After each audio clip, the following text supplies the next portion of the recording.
প্রিয় দর্শক, মানচিত্রের নিয়মিত আয়োজন কথোপকথনে। দর্শক, আজ 15 জুলাই 2026 দুপুরের মধ্যপ্রাচ্যের এই বিশেষ প্রতিবেদনে আপনাদের সবাইকে স্বাগতম। আজকের এই প্রতিবেদনে আমি আপনাদের এমন কিছু গুরুত্বপূর্ণ খবর দেখাবো যা বুঝিয়ে দেবে মধ্যপ্রাচ্যের পরিস্থিতি এখন কতটা ভয়াবহ এবং উত্তেজনাপূর্ণ হয়ে উঠেছে। শুরুতেই আজকের সবচেয়ে বড় হেডলাইনগুলো শুনে নিন। আমেরিকার তাজা হামলার পর ইরান শুরু করেছে পাল্টা অভিযান। মধ্যপ্রাচ্যের আকাশ জুড়ে একের পর এক ক্ষেপণাস্ত্রের বিশাল বিস্ফোরণ। আর এর মাঝেই ইরান দিয়েছে একটা বড় ঘোষণা যা নতুন করে উত্তেজনা বাড়িয়েছে। এদিকে কুয়েত থেকে শাহেদ ড্রোনের হামলার নতুন ফুটেজ সামনে এসেছে, যেখানে পুরো এলাকা বিস্ফোরণে কেঁপে উঠেছে। বাহরাইন, কুয়েত আর জর্ডানে থাকা আমেরিকার ঘাঁটিগুলোতে ইরান আবারও বড় হামলা চালিয়েছে। কুয়েতে আমেরিকার এয়ার ডিফেন্স সিস্টেম আবার ফেল করেছে। বাহরাইনে ইরানের ক্লাস্টার মিসাইল রীতিমতো ধ্বংসলীলা চালিয়েছে, প্রচুর ছবি এসেছে। জর্ডানেও ইরানের ব্যালিস্টিক মিসাইল তাণ্ডব চালিয়েছে এবং বড় ক্ষতি করেছে। অন্যদিকে ডোনাল্ড ট্রাম্প নতুন হুমকি দিয়ে বলেছেন আমেরিকা এবার ইরানের উপর সবচেয়ে ভয়ঙ্কর হামলা করতে পারে। তাহলে এর আসল মানে কি? আর হ্যাঁ, হরমুজ প্রণালীর কাছে সমুদ্রে একটা বড় দুর্ঘটনা ঘটেছে। একটা আস্ত জাহাজ এই মুহূর্তে ডুবতে বসেছে। হেডলাইন্সগুলো তো শুনলেন, কিন্তু বিশ্বাস করুন দর্শক, আসল খবর এর চেয়েও অনেক বেশি। চলুন শুরু করা যাক। দর্শক, শুরুতেই ইরানের সবচেয়ে বড় ঘোষণাটা শুনে নিন। তেহরান জানিয়ে দিয়েছে আমেরিকার বিরুদ্ধে তাদের এই পাল্টা অভিযান ফাইনাল ভিক্টরি, অর্থাৎ চূড়ান্ত বিজয় না আসা পর্যন্ত থামবে না। এই ঘোষণাটা এমন একটা সময়ে এলো যখন 14 এবং আজ 15 জুলাই ভোর রাতে আমেরিকা আবারও ইরানের বেশ কয়েকটা এলাকায় জোরালো হামলা চালিয়েছে। কিন্তু আমেরিকা হামলা করার পর ইরান কিভাবে সেই জবাবটা দিয়েছে এবং কোন কোন আমেরিকান ঘাঁটিকে তারা টার্গেট করেছে সেটা এবার শুনুন। ইরানি সেনা বলছে আমেরিকার বিরুদ্ধে তাদের ড্রোন হামলার 7ম রাউন্ড শেষ হয়েছে।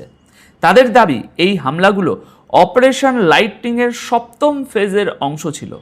ইরান দাবি করেছে এবার তারা জর্ডানের আজরাক এয়ারবেসকে নিশানা করেছে, যা মিডল ইস্টে আমেরিকার মিলিটারির একটা খুব গুরুত্বপূর্ণ ঘাঁটি। ইরানি ফোর্সের দাবি তাদের ড্রোনগুলো F-18 ফাইটার জেট রাখার জায়গা, আমেরিকান সেনার আবাসিক বিল্ডিং এবং একটা বড় ইকুইপমেন্ট ওয়্যারহাউস বা গুদাম, সেখানে সরাসরি আঘাত করেছে। ইরান বলছে আমেরিকা হরমুজ প্রণালীতে তাদের উপস্থিতি আর চাপ ধরে রাখার জন্য বারবার ইরানের দক্ষিণ অঞ্চলীয় এলাকাগুলোতে হামলা করছে। আর ইরান আবার মনে করিয়ে দিয়েছে হরমুজ প্রণালী ততক্ষণ বন্ধ থাকবে যতক্ষণ না আমেরিকা ওই অঞ্চলে নাক গলানো বন্ধ করে। অবশ্যই দর্শক, ইরানের এই দাবির কোনো নিরপেক্ষ সত্যতা বা আমেরিকান মিলিটারির কোনো কনফার্মেশন এখনো পাওয়া যায়নি। কিন্তু যদি ইরানের দাবি সত্য হয়, তবে এর মানে দাঁড়ায় যে যুদ্ধ আর শুধু ইরানের মাটিতে নেই, বরং পুরো মিডল ইস্ট জুড়ে এই আগুনের শিখা এখন ধীরে ধীরে ধীরে ছড়িয়ে পড়েছে। দর্শক, ইরান দাবি করেছে যে তারা বাহরাইন, কুয়েত আর জর্ডানে থাকা আমেরিকার মিলিটারির ঘাঁটিতে আবারও বড় হামলা চালিয়েছে।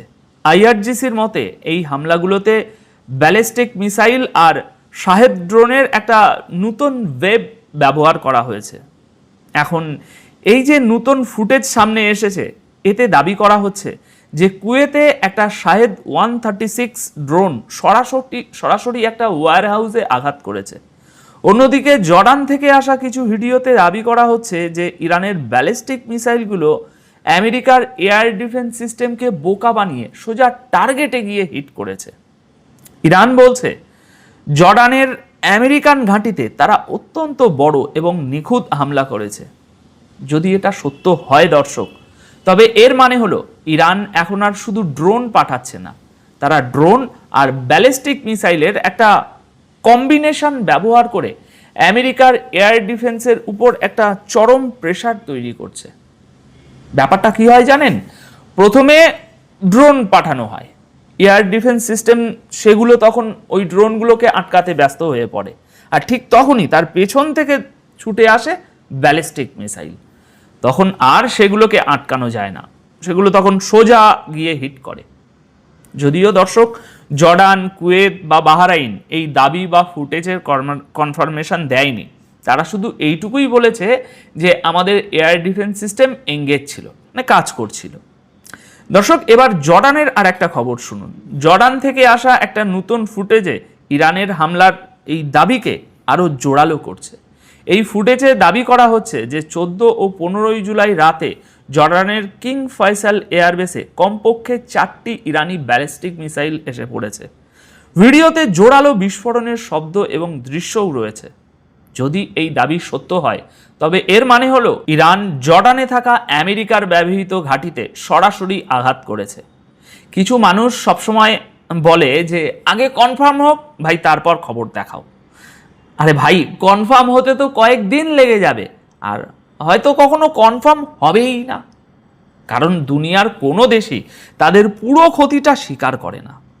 দর্শক এবার একটা ভয় ধরানো খবর শুনুন। আমেরিকা হয়তো এবার ইরানের উপর তাদের ইতিহাসের সবচেয়ে ভয়ঙ্কর হামলাটা করতে চলেছে। ডোনাল্ড ট্রাম্পের নতুন বিবৃতি পরিষ্কার ইঙ্গিত দিচ্ছে যে আমেরিকা খুব শীঘ্রই হয়তো ইরানের নিউক্লিয়ার ঘাঁটি আর তাদের কারখানাগুলোতেও হামলা করতে পারে। ট্রাম্প সাফ বলে দিয়েছেন যে আমেরিকার হামলা এখন থামবে না, বরং আগামী দিনেও চলতে থাকবে। সেন্টকম বলছে ইরানের বিরুদ্ধে তারা হামলার 4র্থ রাউন্ড শুরু করেছে। এতদিন আমেরিকার হামলাগুলো মূলত হরমুজ প্রণালীর আশেপাশের মিলিটারি সাইটগুলোতে সীমাবদ্ধ ছিল, কিন্তু ট্রাম্প ইঙ্গিত দিয়েছেন যে এবার নতুন টার্গেট বাছা হচ্ছে, যেখানে ফ্যাক্টরি এবং নিউক্লিয়ার সাইটও থাকতে পারে। যদি আমেরিকা সত্যি ইরানের নিউক্লিয়ার ঘাঁটিতে বড় হামলা করে, তবে এর ফলে যে পরিমাণ ধ্বংসলীলা এবং তেজস্ক্রিয়তা ছড়াবে তা পুরো যুদ্ধকে একটা নতুন এবং চরম ভয়ঙ্কর মাত্রায় নিয়ে যাবে। আমেরিকার নতুন হামলার পর 14 জুলাই রাত থেকে এখনো পর্যন্ত ইরানের দক্ষিণ অঞ্চলীয় এলাকাগুলোতে যেমন কেশম আইল্যান্ড, বন্দর আব্বাস, সিরিক এবং আভাজে জোরালো বিস্ফোরণের শব্দ শোনা গেছে। মনে হচ্ছে আমেরিকা হরমুজ প্রণালীর আশেপাশের বেছে বেছে এই জায়গাগুলোকেই বেছে বেছে ধ্বংস করতে চাইছে, আর ইরানও প্রত্যেকটা হামলার পাল্টা জবাব দিচ্ছে। গত দুদিনে তারা বেশ কয়েকটি আমেরিকান ঘাঁটিতে হামলার দাবি করেছে। অর্থাৎ দুপক্ষ থেকেই হামলা আর পাল্টা হামলা চলছে এবং পরিস্থিতি চরম আকার ধারণ করছে। এদিকে আমেরিকা এবার ইরানের উপর চাপ বাড়াতে একটা আরও নতুন বড় পদক্ষেপ নিয়েছে। সেন্টকম ঘোষণা করেছে যে তারা ইরানের বিরুদ্ধে হামলার পাশাপাশি এবার ইরানের বন্দর এবং উপকূলীয় এলাকাগুলোতে সামুদ্রিক অবরোধ পুনরায় শুরু করেছে। মানে যেটা ছিল সেটা আবার শুরু করা হয়েছে। এর মানে হলো এখন যে জাহাজই ইরানে যাবে বা ইরান থেকে বেরোবে তার উপর কড়া নজর রাখা হবে। আমেরিকা বলছে হরমুজ প্রণালীতে কমার্শিয়াল জাহাজে হামলা করার মতো ইরানের যে সক্ষমতা আছে সেটা ধ্বংস করাই তাদের টার্গেট। সেন্টকম আরও জানিয়েছে যে এই মুহূর্তে মিডল ইস্টে আমেরিকার নেভির 20টিরও বেশি যুদ্ধ জাহাজ এবং শত শত মিলিটারি এয়ারক্রাফট অপারেশনে যুক্ত আছে। সংখ্যাটা শুনলেই বোঝা যাচ্ছে যে গেমটা ধীরে ধীরে ধীরে আরও বড় হচ্ছে। আমেরিকা শুধু আকাশ থেকে হামলা করছে না, সমুদ্রেও ইরানের উপর চাপ বাড়াচ্ছে। আর যদি এই অবরোধ বেশি দিন চলে তবে হরমুজ প্রণালীতে পরিস্থিতি আরও ভয়ঙ্কর হবে, কারণ পৃথিবীর সবচেয়ে গুরুত্বপূর্ণ তেলের রুটে এখন এই দুই দেশ একে অপরের মুখোমুখি দাঁড়িয়ে আছে। দর্শক এবার আজ 15 জুলাই ভোরে আসা কিছু মিক্সড আপডেট শুনুন। ডোনাল্ড ট্রাম্প 14 জুলাই রাতে বলেছেন ইরানের উপর হামলা ততক্ষণ চলবে যতক্ষণ না তারা নিজেরাই এটা থামানোর সিদ্ধান্ত নেয়। ট্রাম্প বলেছেন যতক্ষণ না ওরা আলোচনার টেবিলে আসছে আমরা ইরানের সমস্ত পাওয়ার প্ল্যান্ট ধ্বংস করে দেব, ওদের ব্রিজগুলোতে হামলা করব। অর্থাৎ ট্রাম্প আলোচনার কথা বলছেন। তিনি এও বলেছেন যে তেলের জায়গাগুলোতে সবার শেষে হামলা করা হবে। এদিকে মেহের নিউজ বলছে হরমুজ প্রণালীতে দুপক্ষের মধ্যে গোলাগুলি আর সংঘর্ষ চলছে। বন্দর আব্বাস এবং অন্যান্য উপকূলীয় শহরে যে বিস্ফোরণের শব্দ শোনা যাচ্ছে সেগুলো আসলে হরমুজ প্রণালীতে চলা এই মারাত্মক সংঘর্ষেরই শব্দ। আর একটা আজব খবর হলো, ইরানের সরকারি নিউজ এজেন্সি ইরনা বলছে পশ্চিম দিকের ইলাম প্রদেশের ঘোশিয়ান এলাকার একটা জলের বোতল তৈরির কারখানায় 3টে আমেরিকান প্রজেক্টাইল মানে মিসাইল এসে পড়েছে। এতে কারখানার ক্ষতি হলেও সেখানে কোনো মানুষের মৃত্যু হয়নি। এদিকে আমেরিকায় জর্ডানের পররাষ্ট্রমন্ত্রী আইমান সাফাদি আমেরিকার পররাষ্ট্রমন্ত্রী মার্কো রুবিওর সাথে দেখা করেছেন। নিশ্চয়ই তাদের মধ্যে জর্ডানে ইরানের হামলা নিয়ে কথা হয়েছে। আর কুয়েত জানিয়েছে যে ইরানি হামলায় যেখানে আগুন লেগেছিল, আজ 15ই জুলাই ভোর 5টার দিকে সেই আগুন নেভানো সম্ভব হয়েছে এবং এতে কেউ আহত হয়নি। এখন সবশেষে হরমুজ প্রণালীর কাছে একটা বড় সামুদ্রিক দুর্ঘটনা ঘটেছে। ফার্স নিউজ বলছে একটা কার্গো জাহাজের সাথে অন্য একটা জাহাজের ধাক্কা লেগেছে, আর প্রথম জাহাজটা এখন ডুবতে বসেছে। জাহাজটায় দ্রুত জল ঢুকতে শুরু করলে ক্রু মেম্বারদের উদ্ধার করা হয়। ইরানি অফিসাররা বলেছেন যে 23 জন ক্রু মেম্বারকেই বাঁচানো সম্ভব হয়েছে এবং তাদের কেশম আইল্যান্ডে বর্তমানে নিয়ে যাওয়া হয়েছে। এই জাহাজটার নাম ছিল লুনি। 32 বছরের পুরনো এই জাহাজটা ইউএইর জেবল আলী পোর্টের দিকে যাচ্ছিল। তবে এই দুর্ঘটনা যুদ্ধের সাথে যুক্ত কিনা তা এখনো পরিষ্কার নয়। কিন্তু এই টেনশনের মধ্যে এমন একটা ঘটনা নতুন বিপদের ইঙ্গিত দিচ্ছে। দর্শক, আজকের গুরুত্বপূর্ণ বিষয়, ইরান মধ্যপ্রাচ্যে আবার তার সবচাইতে ভয়ঙ্কর মিসাইলের খেলা দেখালো।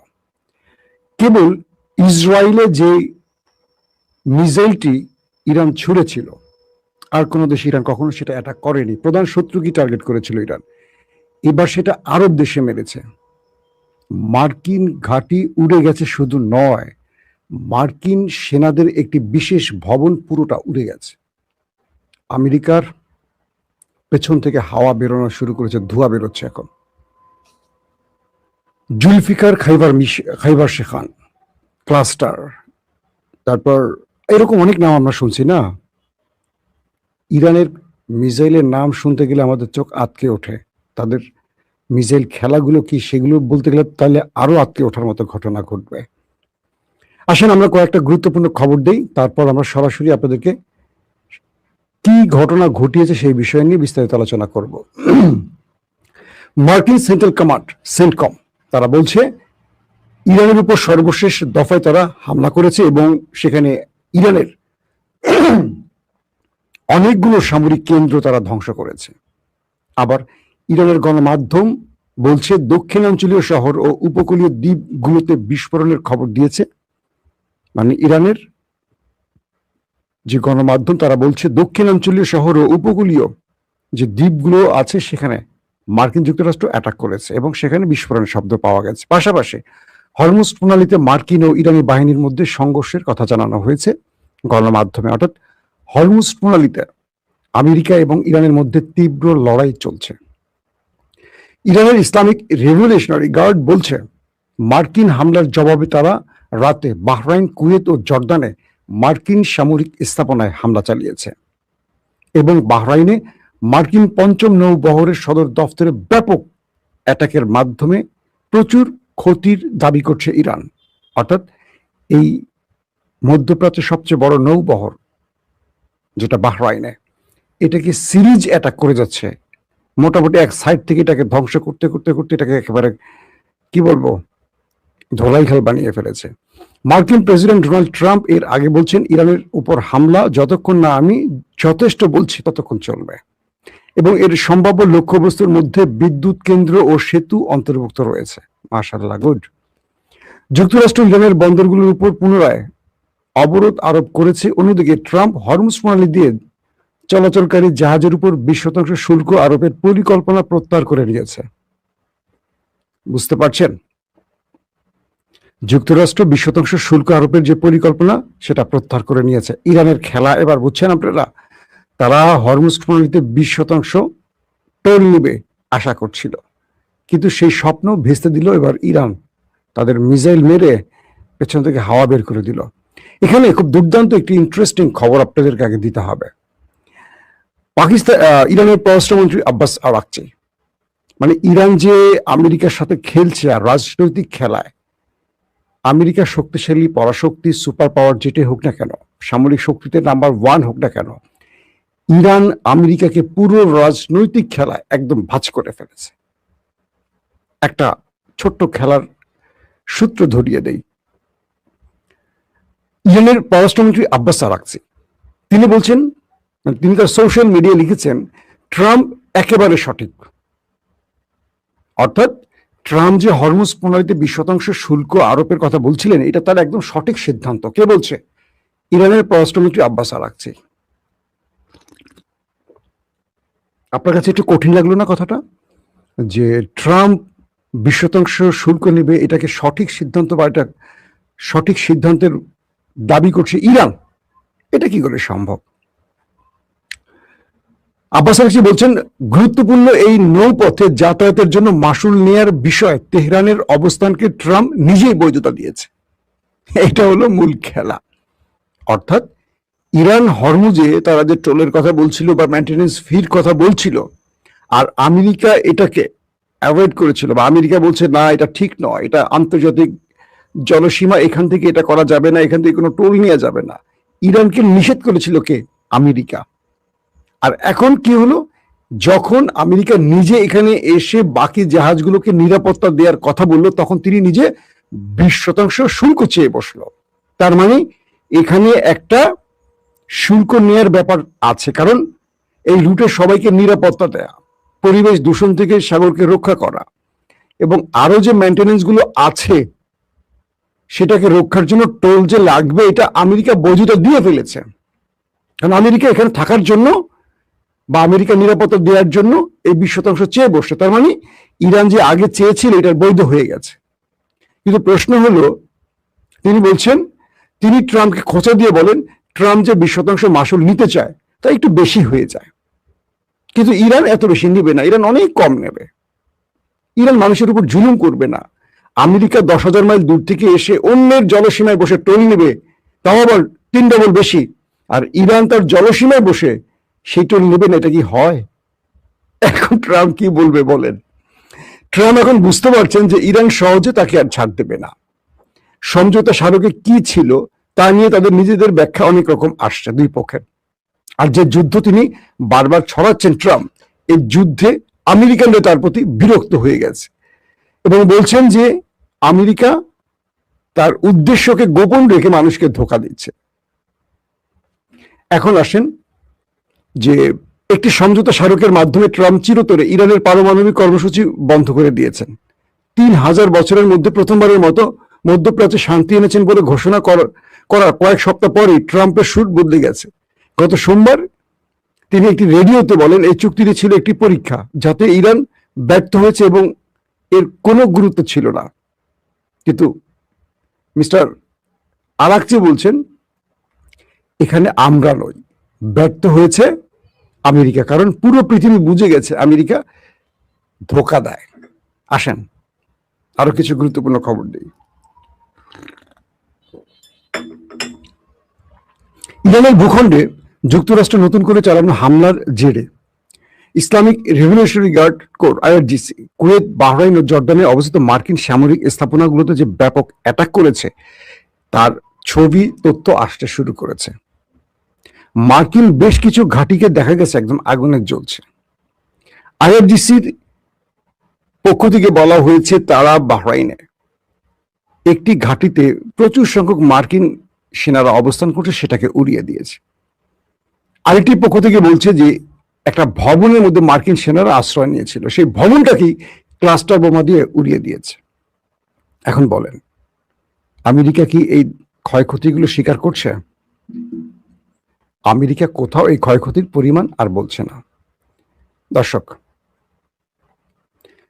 IRGC গত রাতে ক্রুজ ক্ষেপণাস্ত্র ও বিমান থেকে নিক্ষেপ করা বোমা দিয়ে ইরানের দক্ষিণাঞ্চলীয় প্রদেশগুলোর বেশ কয়েকটি উপকূলীয় ঘাঁটি ও অবস্থানে হামলা চালানোর জন্য যুক্তরাষ্ট্রের নিন্দা জানিয়েছে। তারা বলছে, বিনা উস্কানিতে মার্কিন হামলা ও আইন লঙ্ঘনের জবাবে ইরান হরমুজ প্রণালী বন্ধ করে দেয় কোনো জাহাজই নিয়ম কানুন লঙ্ঘন করতে বা যুক্তরাষ্ট্রের সাথে সহযোগিতা করতে সাহস করেনি। এরপরেই এই মার্কিন আগ্রাসন চালানো হয়েছে, এটা তারা বলছে। এখন বাহরাইনে যে ক্লাস্টার বোমা মারলো আর যে ভিডিওটি ইরান রিলিজ করলো, পৃথিবীর গণমাধ্যম দেখালো, সেখানে দেখা গেছে আমেরিকা তার অত্যাধুনিক আকাশ প্রতিরক্ষা দিয়ে ইরানের মিসাইল আটকাবার চেষ্টা করছে। ভালো করে শুনবেন, আমি দৃশ্যটা না দেখিয়ে আপনাদেরকে চিত্রনাট্যের আকারে বুঝিয়ে দিচ্ছি। ইরান তার ভূমি থেকে বাহরাইনে ক্লাস্টার বোমা মারলো। ক্লাস্টার বোমা কি? একটি মিসাইল, তার অগ্রভাগে 50, 60, 70, 100-র মতো ওয়ারহেড থাকে। নর্মালি মিসাইলগুলো কি করে? একটি নির্দিষ্ট ওয়ারহেড নিয়ে চলে আসে এবং সেটা এসে ব্যাপক অঞ্চল ধামাকা করে বিস্ফোরণ ঘটায় ধ্বংস করে। কিন্তু ইরান ইসরায়েলে এই ক্লাস্টার বোমা মেরেছিল, তখনই ইসরায়েল পর্যদস্ত হয়ে গেছে। কারণ ইসরায়েলের কাছে থাকা থার্ড, প্যাট্রিয়ট, আয়রন ডোম, অ্যারো যে প্রতিরক্ষা ব্যবস্থাগুলো আছে, এগুলো নির্দিষ্ট ব্যাটারি থেকে যে মিসাইলগুলো ছড়ে, একটি মিসাইলকে টার্গেট করে একটি ছোটে, একাধিক মিসাইলকে টার্গেট করে একাধিক ছোটে। তো একটা ব্যাটারিতে 10টা 12টা করে ধরেন মিসাইল থাকে, এন্টি মিসাইল, এগুলো ছোটা হয়।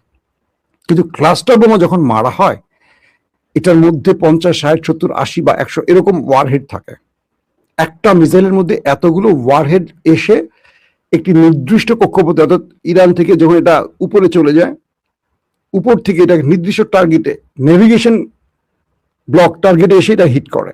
এবং যে মাত্রা, মানে ইরান যেটাকে সিলেক্ট করে দেয় জিপিএস এ যে আমার এই জায়গাটা টার্গেট, তো বলা হচ্ছে যে বাহরাইনের সেই সামরিক ঘাঁটি, মার্কিন ঘাঁটিতে যখন এই ওয়ারহেডটা আসছিল, আমেরিকার তার রাডার সিস্টেমে যখন দেখছিল, তখন তারা একাধিক অ্যান্টি মিসাইল ছোড়ে।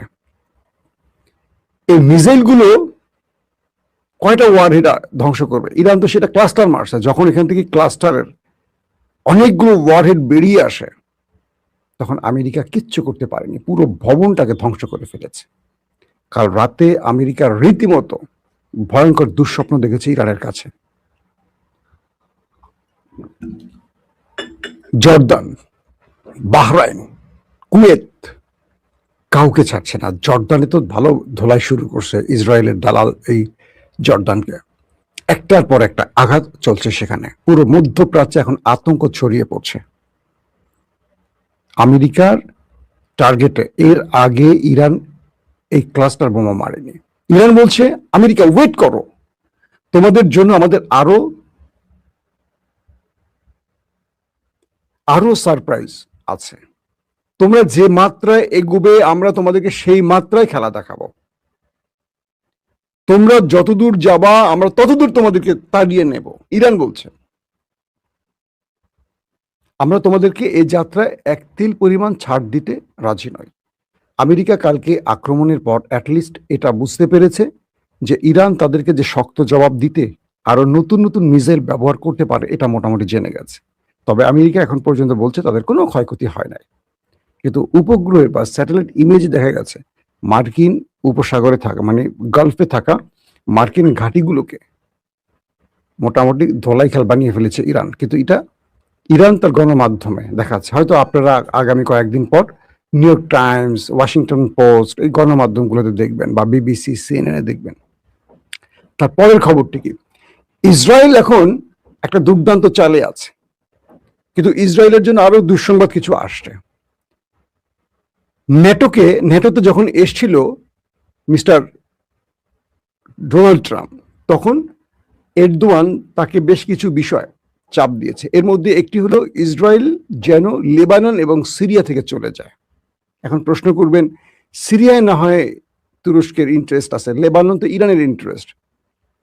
কিছু কিছু মাধ্যম বলছে ইরান তুরস্ককে বলেছে যেন এরদোয়ান ট্রাম্পকে এই বিষয়ে চাপ দেয়। যেহেতু এখন আস্তে আস্তে তুরস্ক ইরান কাছাকাছি আসছে এবং মুসলিম ন্যাটো তৈরির একটি পরিকল্পনা আছে, এবং ইরান তার শক্তিমত্তা দেখিয়ে পৃথিবীতে একটা গুরুত্বপূর্ণ জায়গায় চলে গেছে। তাই বিশ্বের অন্যান্য মুসলিম দেশগুলো প্রকাশ্য হোক আর অপ্রকাশ্য হোক ইরানকে সাপোর্ট দিচ্ছে বা মাথায় রাখছে। তো বলা হচ্ছে যে রজব তাইয়িপ এরদোয়ান ট্রাম্পকে ন্যাটোর বৈঠকে আঙ্কারায় সিরিয়া থেকে ইসরায়েলের সেনা সরিয়ে নেওয়া এবং লেবানন থেকে সরিয়ে নেওয়ার ব্যাপারে চাপ দিয়েছে। মিস্টার ট্রাম্প নেতানিয়াহুকে ফোন করে বলেছেন, দ্রুত তুমি সিরিয়া থেকে তোমার সেনা সরিয়ে ফেলো। অর্থাৎ এখানে নেতানিয়াহুর যে ড্রিম প্রজেক্ট সেটা আটকে গেছে, এবং লেবানন থেকেও সেনা সরিয়ে নেওয়ার ব্যাপারে চাপ দিয়েছে, এবং সেটা ট্রাম্প নেতানিয়াহুকে বলেছে যে দ্রুত তুমি এই দুটো দেশ থেকে সেনা সরিয়ে ফেলো। ট্রাম্প এই চাপ দুটো দেওয়ার ফলে তুরস্কের খেলায় আবার আটকে গেল ইসরায়েল। এখানে রাজনৈতিক অনেক রকম খেলা আছে, পর্দার সামনে বলেন আর আড়ালে বলেন। কে কার বন্ধু কে কার শত্রু সবসময় বুঝবেন না। মনে করি আমরা যে ইরান, চীন, রাশিয়া তিনজন খুব আপন রক্তের ভাই, না, এরা প্রত্যেকের স্বার্থে এক। আমেরিকাকে ধ্বংসে ইরানকে চীন এবং রাশিয়া যে সাপোর্ট দেয়, ইসরায়েল ধ্বংসে তার এক কোনাও সাপোর্ট দেয় না। এটা কি জানেন? আমরা রাশিয়াকে ভালোবাসি, চীনকে ভালোবাসি, অনেকে ভালোবাসি, কি কেন বাসি? ইরানকে সাপোর্ট দেয়, কিন্তু আমেরিকার বিরুদ্ধে তারা সাপোর্ট দেয়, ইসরায়েলের বিরুদ্ধে দেয় না। যদি ইরানকে রাশিয়া এবং চীন ইসরায়েল ধ্বংসে কোনো সাপোর্ট দিত, এতদিন ইসরায়েল থাকতোই না। কারণ ইসরায়েল পৃথিবীর প্রতিটি শক্তিশালী রাষ্ট্রকে তার গ্রিপে রাখে, তার অলিগারদের মাধ্যমে, তার হানি ট্র্যাপের মাধ্যমে, নানান রকম কৌশলে। পৃথিবীর এমন একটি দেশ, পুরো পৃথিবীতে সবচেয়ে অল্প ইহুদিরা, 1-1.5 কোটি বা 2-2.5 কোটি এই সারা পৃথিবীতে খুঁজে বের করতে, এক ইসরায়েলি বোধহয় 1,20,00,000-এর মতো এরকম বোধহয় আছে ইহুদি একটা দেশে মাত্র, তাদের দেশই একটা। 57টি মুসলিম দেশ, 200 থেকে 250 কোটি মুসলিম পৃথিবীতে, 200 থেকে 250 কোটি, আর তাদেরকে কাঁপিয়ে দিচ্ছে মাত্র 1-2 কোটি ইহুদি সারা পৃথিবীতে। 1-2 কোটি, সর্বোচ্চ 2.5 কোটি। আমি শুধু ইসরায়েলের বলছি, 1 কোটি থেকে 1,20,00,000 বা 1.5 কোটি এরকম ইসরায়েলি ইহুদি আছে, বাকিরা আরব মুসলিমও আছে সেখানে। সারা পৃথিবী খুঁজলে কত? 2 কোটি হলো, 2.5 কোটি হলো, 250 কোটি মুসলমানকে তাড়া করছে তারা। কারণ জ্ঞান বিজ্ঞানে তারা এগিয়ে গেছে এবং পৃথিবীর বড় বড় রাষ্ট্র মোড়লদেরকে তারা বিভিন্ন রকম অ্যারিস্টিন টাইপের ফাইল তৈরি করে, হানি ট্র্যাপ তৈরি করে, একটা অন্ধকার রাজ্য তৈরি করে, শয়তানের পূজা করে তারা তাদেরকে আটকে ফেলেছে। কারণ একটা জিনিস বুঝতে হবে, ধরেন বাংলাদেশে ক্ষমতার পরিবর্তন করতে চান আপনি চরমনাই করেন, জামাত করেন, ইসলামী ঐক্যজোট করেন, খেলাফত করেন, বিএনপি করেন, জামাত করেন, জাতীয় পার্টি করেন, এনসিপি করেন, আর কোনো দল আছে নাকি? গণ অধিকার তো কোনো দল না। গণ অধিকার তো রাস্তার টোকাইদের একটা স্টল, সেখান থেকে অল্প দামে গেঞ্জি টেঞ্জি জাঙ্গা টাঙ্গা বিক্রি করে। এ তো দালালি করে কোনো রকম 1-2টা লোক এমপি হবে, তারপরে ছিটকে পড়ে যাবে আর খুঁজে পাবে না, রাস্তায় আমতারেকের মতো আম বিক্রি করবে এই নুরু বা রাশেদেরা। লেখা রাখেন, আগামী কয়েকদিন পর এদের ব্যক্তিগত কিছু সম্পদ হবে, এরা ধরা খেয়ে যাবে, তারপরে এদের রাজনীতি শেষ। বিএনপি আওয়ামী লীগ তুলে ফেলে দিবে, এটি নিয়ম খেলা। কারণ এদের কোনো চরিত্র নাই, মানে নুরুদের কোনো চরিত্র নাই। যাদের চরিত্র নেই তাদেরকে কেউ ওন করে না দীর্ঘদিন। আসেন তো এখন কি তৈরি হচ্ছে? বাংলাদেশে তারাই ক্ষমতায় বসবে যারা ডিপ স্টেটের লোক, যারা ডিপ স্টেট যাদেরকে নিয়ে খেলে। ধরেন আমাদের দুর্নীতিবাজ রাজনীতিবিদদের সুবিধাটা কি জানেন? দুর্নীতিবাজ রাজনীতিবিদদেরকে সবাই কন্ট্রোলে রাখতে পারে, আর যে দুর্নীতি করে সে কারো কথা শোনে না। ধরেন যে ব্যক্তিটা মাগিবাজি করে, যে ব্যক্তিটা অনেক অন্যায় করে, যে ব্যক্তিটা চুরি বাটপারি লুটপাট বিদেশে অর্থ পাচার করে, সে ব্যক্তির সকল আমলনামা ডিজিএফ এর কাছে থাকে, এনএসএ এর কাছে থাকে, আমাদের সকল ইন্টেলিজেন্সের কাছে থাকে। যখনই তারা কোনো অনিয়ম করতে যায় তখন এই ফাইলগুলো আস্তে করে দেখায়, এই সাবধান, কালকে প্রথম আলোতে লিড হবে, কালকে নয় দিগন্তে লিড হবে, কালকে অমুক টিভিতে এই লিড নিউজ হয়ে যাবে, তুমি যে এই করছো, তোমার একটা ল্যাংটা ভিডিও আমার কাছে আছে। আস্তে থেমে যায়।